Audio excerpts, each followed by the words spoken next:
Welcome to Cartoonist Kayfabe. My name's Ed Piskor. I'm Jim Rugg. And I'm Tom Scholey. And we're going to be talking about a pretty historically significant interview with Frank Miller that was conducted in the midst of making Batman Dark Knight Returns before issue 1 even hit the stands. But first, Jimmy, what do you have? Patreon.com/Jim Rugg is where you can join me to download out-of-print zines, mini comics. I just posted this collection from 2013. It's a Street Angel sketchbook reproductions, but I have comics on there, lots of original art, process post, scripts, notes on those scripts, layouts, all the stuff that if you're a fan of my comics like Street Angel and Octobriana and want to see more about them and more art behind them, join me on patreon.com/Jim Rugg. Tom, what do you have? Here's Jack Kirby, The Epic Life of the King of Comics from 10 Speed Press. It's the story of Jack Kirby's life in comic book form, almost like an extended book-long interview. You can also check out Fantastic Four Grand Design, where you'll learn everything you need to know about the Fantastic Four. And I have a Patreon where I post the new comics I make as I make them. Go to patreon.com, search Tom Scholey. And then I have a YouTube show called Total Recall Show. Red Room Comics in the Wild coming out on a monthly basis. Right now, I have 2 issues in hand with the third one impending. Get them reserved at your local comic shop. Get them put on your pull list. Order or pre-order them from the Fantagraphics website. Make sure when you hit Free Comic Book Day up, you get the Red Room issue. Probably one of the best comics I made to date. It's going to cost you a sum total of $0.00. You can read these comics ahead of time on my Patreon, patreon.com/Ed Piskor. $3 for the archive there. Have well over 100 pages, and we're into serializing a 5th issue. All of these links you can get to at my link tree in the description below this video. Fellas, I want to get back into doing some more interview work where we dissect, historically important interviews with people who we just will no longer ever have access to due to them passing or things of this nature. I came across this at a local comic fest and was astonished to find an actual Frank Miller conversation that was being conducted when he was deep in the headspace of creating Dark Knight Returns. A lot of stuff you read, it's post-Dark Knight or it's pre-Dark Knight, but this is in the midst of him producing pages. He's working on the 3rd issue, and the first one isn't even on the stands yet. So I thought it would be cool to unpack that. That said, there's a part of me that thinks that this won't be the last time we see this issue of Comics Interview, which is number 31 for those playing at home in the audio podcast version, because the entire issue is curated in kind of a perfect way, where we have an interview with Bob Kane talking about how cool I am and how I invented everything. Yeah. How, Bill Finger, Jerry Robinson, and those guys, Dick Sprang, how they're all rubes and they didn't. They're God's gift to everybody. They think they're God's gift to everybody. Bill Finger's son is interviewed in the pages of this issue of Comics Interview. There is a Jerry Robinson interview.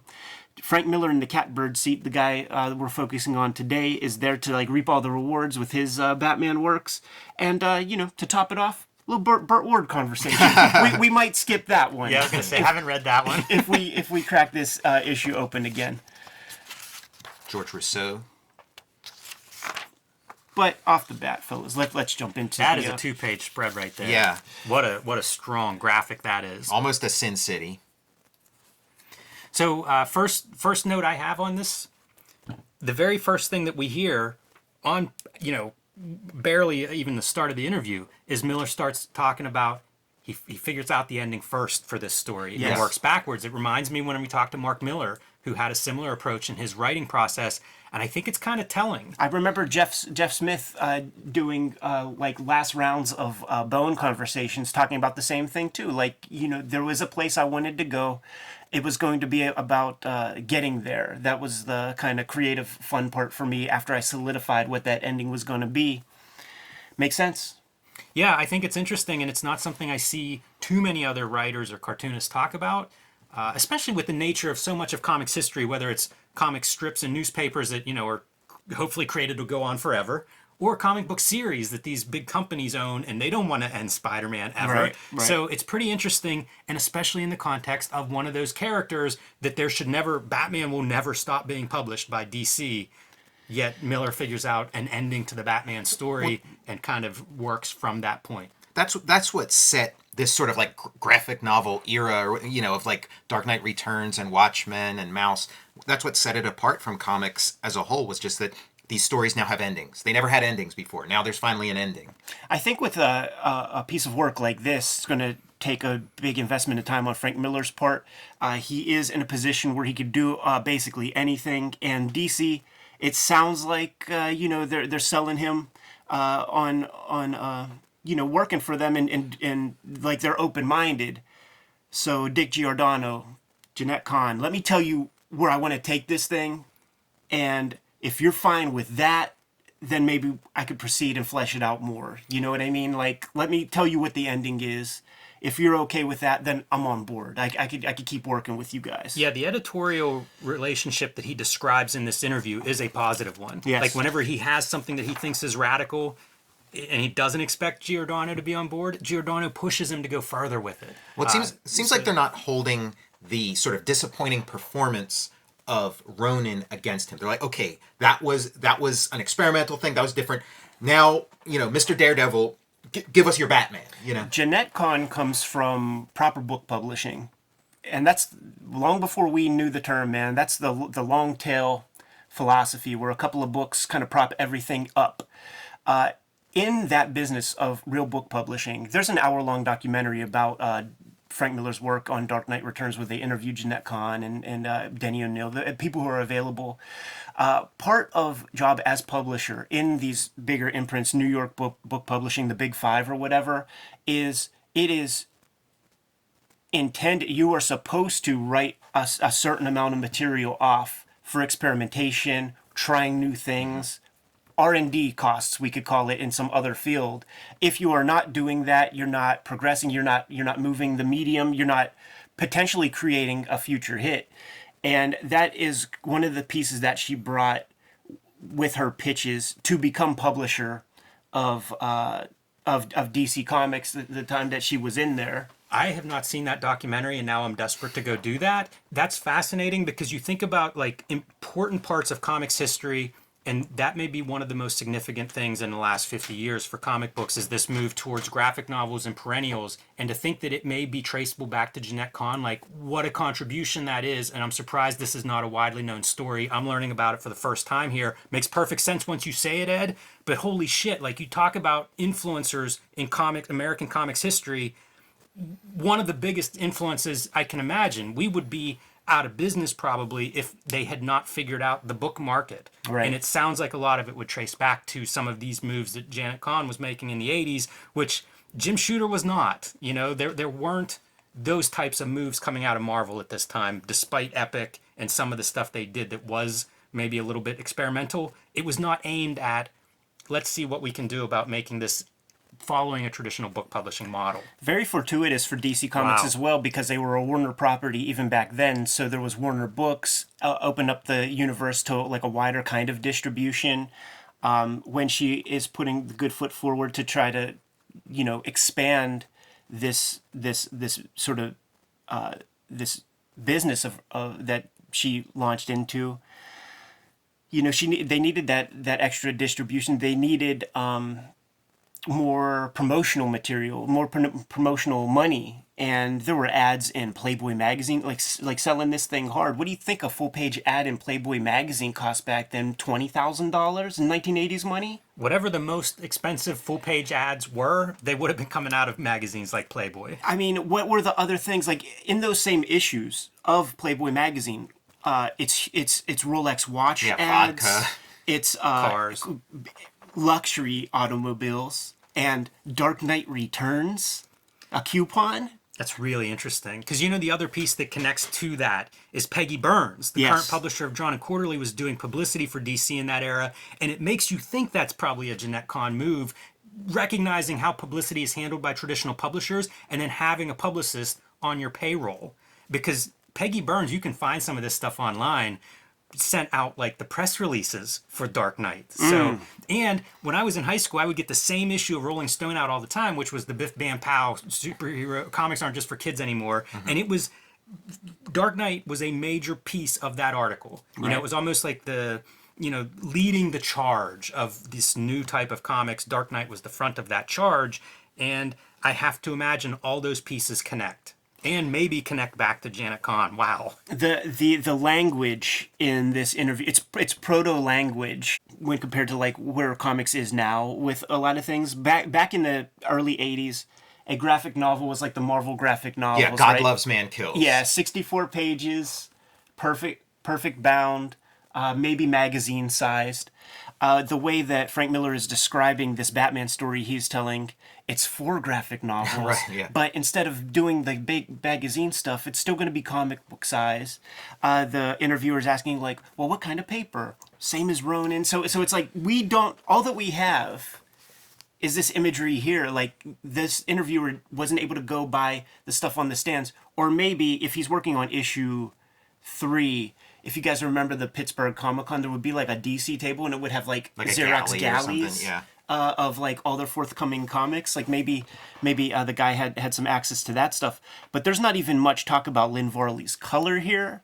There is some really cool, insightful story building stuff that I feel like Tom, like, I don't think you've never read this interview. This was my right? first time reading it. So like I've seen examples of this in your work where Frank Miller's talking about to produce every 48-page comic, there's at least 100 pages worth of scenes. Really interesting. And when we think about that 16 panel grid that he's created for Dark Knight, he talks about physically cutting up these roughs and stripping them down so that it is like, how does he describe it, filmic man? editing or something. All that's left is the absolute essence. Yeah, that's an amazing kind of like to be a fly on the wall for Yeah. something like that, right? We see some of it in some of the pages where, like, even up to the last moment, he's like recutting stuff in like the Hall of Mirrors scene. He's kind of playing around with it, moving the little puzzle pieces around,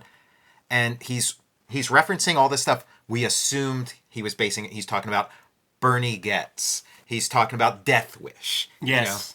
Yeah, all the Dirty Harry stuff, the Paul Kersey stuff, the things that are clear that you do see in there.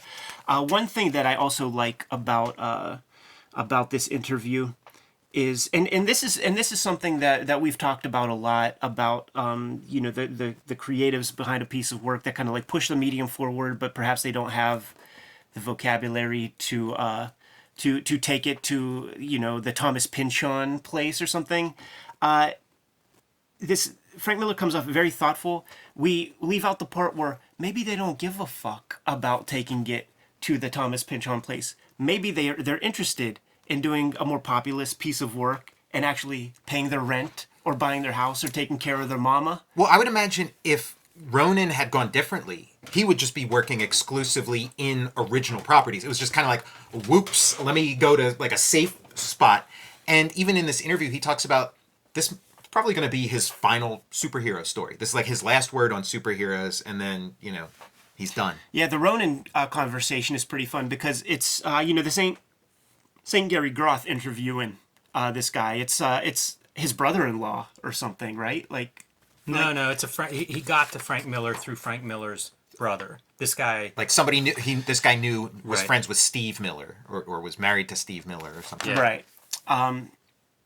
So the Ronin conversation is pretty light, and it never gets into the place of like what a tremendous failure it was, Right. like at the time or anything.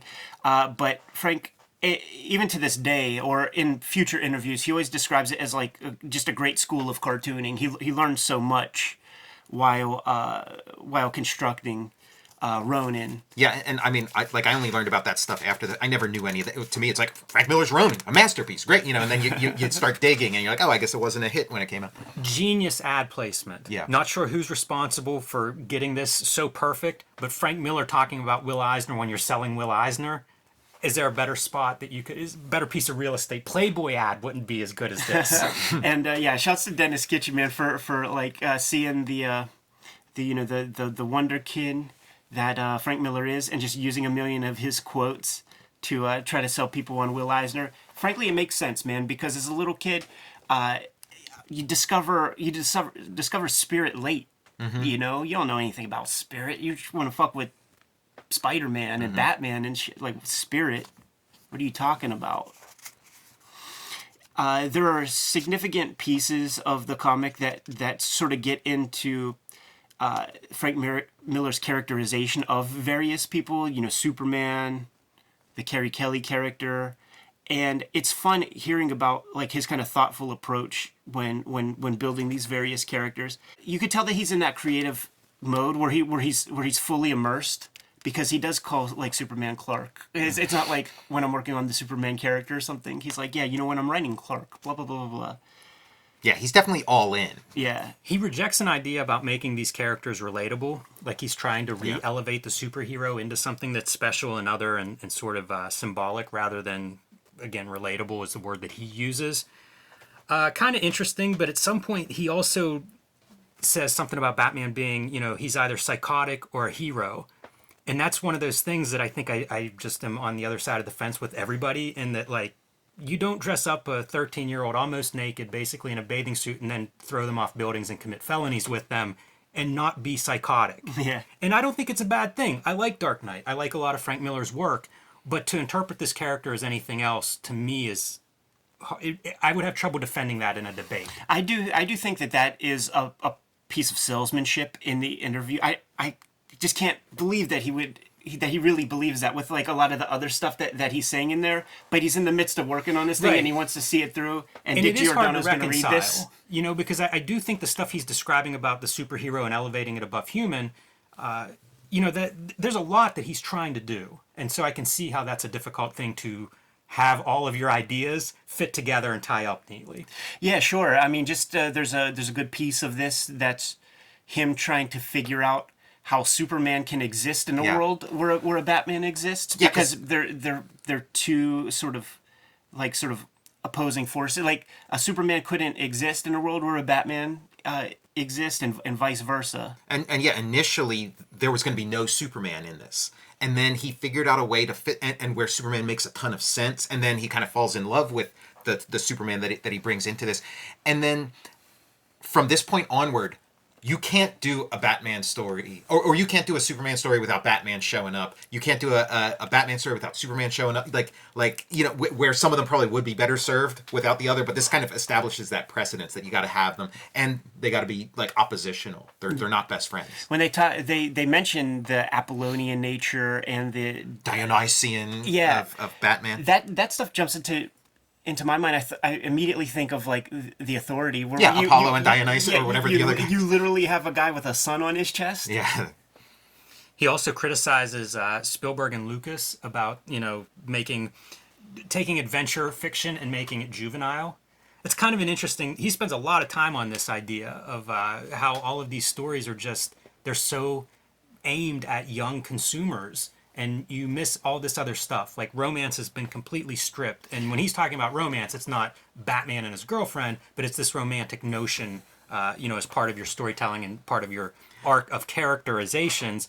Kind of interesting, again, to see this, because you could argue that a lot of this stuff doesn't make it into the page, or that Dark Knight's not successful if you're going to judge it on that merit. However, the ideas are obviously informing his decision making, and he's going for something. I give him a lot of credit for just thinking this stuff, because I do not think that your journeyman Batman writer is thinking about the character on this level. And it my respect for him as a creative like sort of just increased more. And I do feel like when you get a piece of work like The Dark Knight and reading an interview like this and seeing that he acknowledges the weirdness and flaws of a character like this, man, I don't think you would hear certain other writers like even conjure such a thought up. You know, it's a bold move, the idea that you're going to elevate the age of readers through this work. We take that for granted now. Adults read comics now. That was crazy talk in 1985. You know, like, this is the work that made that normal, and you know, has its own drawbacks or whatever. You can argue about, you know, the 90s comic scene because of that, but it's visionary stuff at a time when there wasn't a lot of other, you know, I don't think there was a lot of conversation around this idea, certainly not based on what was being published. Hey, one of the fun quotes where he's criticizing Lucas and Spielberg, he says, talking about Star Wars, "You have a love triangle straight out of Archie comics." Yeah, and his discussion of like romance, what the romance, and he has this like very specific definition. And I've seen like romance defined like a number of different ways, but it does make you wonder, like, okay, well then where is, like, and he complains about Karen Allen as like a romantic lead in which like never would have occurred to me in a million, like I don't see what he's talking about, but it's like, well then where's the romance in Dark Knight Returns? It's got to be Batman and Robin. Like, what else is there? Well, he describes it on this page, like in this block of text, and he talks about it being like a heroic tradition. And optimistic is the word he uses several times, and that these are not optimistic times, and that's now criticized as being quote unquote unrealistic. So it's not romance like a relationship between two people as much as it's a tone. He talks about that as an important element. Like that's the basis of his critique of Raiders of the Lost Ark, is that particular element that was missing. Well, guess what? If it's not Batman and Robin, that element's missing from your work too. Oh man, I just can't get that splash page out of my mind. Yeah, there's that scene where he's naked, right, and they're hugging. But a 13-year-old girl in his embrace. Like. Miller he's creating this like big soup, and he's putting a ton of ingredients into it and hoping it forms into something. You know what? Go back a page. It does. Hill Street Blues is lazy and slow. Yeah. He's just calling everybody out, man, throwing them under the bus. He's in Hollywood at this point. Like, this interview is being conducted in his Hollywood space, and he is in writer mode in a big, big way. He's talking about, like, I feel like I was pulling some gems. To just kind of keep in mind, stuff I could put a little post-it note like above my desk, like character is action, especially in a visual medium. And what he's talking about is like show don't tell. Like characters, people are just sitting around talking about things, telling you who they are. And in real life, man, we go to a party, you meet somebody, and they tell you about themselves. You could almost bet that it's some kind of a lie. Or a deception, or a self-delusion. And a snooze, really. You know? That character's action stuff is really cool, what he says about that. Yeah. He talks about the beginning of Dark Knight and how there's a lot of narrative, like inner monologue for Bruce Wayne. And as the series progresses and he becomes more active, that just falls off because, again, character is action. So that is pretty interesting, seeing him apply that in terms of criticism for Hill Street Blues. I mean, but like comics, however talky Hill Street Blues is, comics at this point is like insanely talky. Like, see, God Loves Man Kills. Yeah, you're dying under the burden of all that, right? Yeah, and God Loves Man Kills is like the big thing you sort of hold up as like, look, comics are literature. Like, comics are great. You know? It's fascinating reading in this era of writer-driven comics that we live in today when it comes to collaboration, because he's talking about how the writers have. And in 1980s comics, have a conceit that characterization is all on their part, has nothing to do with the visuals, and god damn it, if you crack open a comic and just have all these like people in costumes bantering back and forth, man, it's tenfold nowadays. When like in reading and rereading Dark Knight, the one of the big questions is like, how much of this stuff is Batman? How much of this stuff is Frank? When he's talking about everybody's a wuss. Why doesn't everybody get off their duff and start kicking some ass? Everybody's a bunch of wimps. And like in this interview, I'm kind of seeing that a lot of that is kind of Miller. He's kind of he's coming out of the 70s and stuff, coming into the 80s, and it's like everybody is talking about their feelings and this and that, and like, we need to take back the streets, this kind of stuff. How much of this is Neil Adams, Carnival Barker influence on Miller? Because when he's naming these names, like, you can't read this interview and walk away without some opinions. Like, he's really throwing fire in a lot of directions here, and you kind of do that if you want people to look at you. Do you think it's like a work or something? Like, A little bit. I mean, it's hard not to look at it that way. Media conscious. Yeah. Probably more media conscious than most of his peers in comics. So, like, I don't think it's accidental, some of the stuff he's saying. Who are you slinging mud at? You're slinging mud at George Lucas, Steven Spielberg, Hill Street Blues, exactly. like the big hit You're TV throwing show. your mud up. Yeah, what do you think about Knight Rider? Guys that are way up on the ladder, you're like throwing your mud balls in that direction for sure. I gotta give love to for Epsilon Wave and Elite Comics. Color Comics, man. Color Comics in those crazy 1980s. Get them for a quarter. Here's where he talks about the Batman shuts up quite a bit by the end of the series. We have nothing but his actions to go by, and those are the clearest moments of character. It's some good craft stuff in here too. He's one of those guys. We had these conversations before where, like your sort of like earliest consumption colors your future judgment or ideas about a character. We talked about like Voltron as a kid. It was so awesome, so cool. You go back and watch one. Good luck, and his memory of like what Batman comics were has never been the case. Like it's never been like what he had. Like go see Comic Book Confidential where he's like Batman used to be scary and blah blah blah. Yeah, when was that? What he's talking about really is like the first 3 issues. Yeah. Like if you're in like volume 1 of Batman, you're just a couple pages in, and then it like turns into shit. But so that's all he's. But again, that stuff gets continually reprinted. It's in the like Batman from the 30s to the 70s. Yeah. It's in the it's in all those kind of books. And it's specifically like that one story where Batman has to make silver bullets. Yeah, and like, fights shoot Dracula. Guys. Yeah, like that. Yeah, that. I mean, to me, that's the old Batman I love. And then I go to sleep for 30 years waiting for like Neil Adams to show up. Right. This is a great piece of art to put in this magazine layout, and I was just studying like the little tiny buildings and the barely any lines there that constitute a very believable cityscape. Yeah, man. It's all atmosphere and lighting. That's Superman a couple pages previous to this. I didn't check, but I wondered if like that's like Jansen inks and then he like re-inked it for the final one. That looks a little different to me than what. Oh, that's possible. Yeah. There's so much of that stuff re-inked if you look in the artist edition. It's very possible that's because that's a big page. Like that would be one that I can imagine him being like giving some it's extra not attention. Right. Yeah. Yeah, there's your classic, Bruce Wayne as Batman's host body. Bruce died when he was 5. Yeah. Boy, did people just tattoo that on their foreheads, man. And he's kind of like he kind of goes down the list of all the classic Batman characters, and this is like page 1, panel 1 of like the first Batman story. Like him clinking glasses with Gordon, and he's like, I found a cool way to use Gordon. He's kind of in the periphery, but I found like a really cool use for him.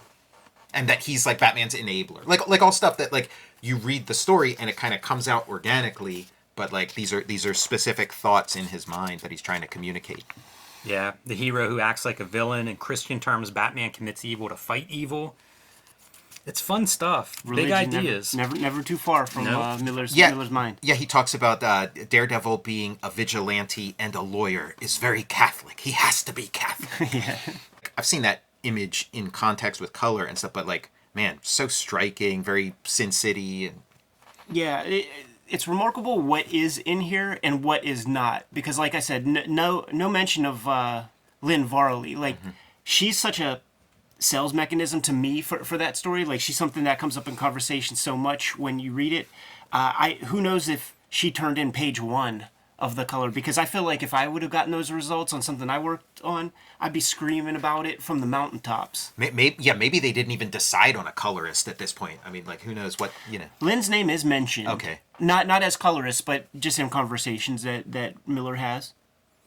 Yeah, the coloring is very interesting in the context of time period. You think of like, even if you had those color pages, what could Comics Interview do with them? No, that's true. Just make them muddy, and Comics Journal too. And it's kind of interesting to think of like where coloring is in terms of our thoughts and appreciation of it. Not just ours, but I mean, comics community fandom in general. It was sort of this secondary thing. You print them on terrible paper where the color is going to be mostly yellow anyway. It was just not a thing. And this is one of those works that changes that, but nobody had any idea what that was going to do, because even Ronin, as interesting as the color is, it's not like that reset everything. Right. Dark Knight Returns, I think everybody went, what Yeah. How does this look this way? Like, what am I looking at? How did you do this? And you see it continue really into the 90s. Absolutely. I think some of Wizard's success is based on it's a glossy color magazine. And I've seen plenty of interviews where he is like singing the praises of Lynn Varley. So yeah, it is an interesting exclusion here. Yeah, but I just think it speaks to the early nature of this conversation. So cool to have this little snapshot in the midst of the creative flow when Miller is basically half done with producing the work. Yeah, that last block there is, after doing this, won't your next superhero script seem anticlimactic? If there is one. Yeah. Yeah. So, Jim, you ready to go do Batman Man Without Fear miniseries review? Yes. Uh-huh. Kayfabers, like, follow, subscribe to the YouTube channel, hit the bell, will notify you when new vids are available. Jimmy, what's out there? Join me on patreon.com/JimRugg to see how I make the comics that I make. You can also download out-of-print, hard-to-find zines and mini-comics. Lots of original art, lots of scripts, process, all that good stuff at patreon.com/JimRugg. Check out Jack Kirby, The Epic Life of the King of Comics, and you'll see a portion of Frank Miller's eulogy for Jack Kirby. You can also read Fantastic Four Grand Design, and check out my Patreon where you can see the comics I'm working on currently, and my YouTube channel, Total Recall Show, where we recently did an episode of the tug of war between Sergeant Slaughter and the Bigfoot monster truck. Red Room Comics in the Wild, they're out in comic shops now. Get them while they're hot, man. Each issue completely self-contained. Murder on the Dark Web for Fun and Profit is the name of the game. Every 4 weeks, new issues come out. If you want to read the comics ahead of time, hit my Patreon up, patreon.com/EdPiskor. $3 for the archive there. Over 100 pages of comics. We're into serializing the 5th issue as we speak. And all of these links are available in my link tree in the description below this video. Jimmy, what else? You can subscribe to the Cartoonist Kayfabe e-newsletter at the links below this video. You can find Cartoonist Kayfabe t-shirts and merchandise at the links below this video. All right, man. Given those marching orders, we'll be on our way. Read more comics. Make them, too.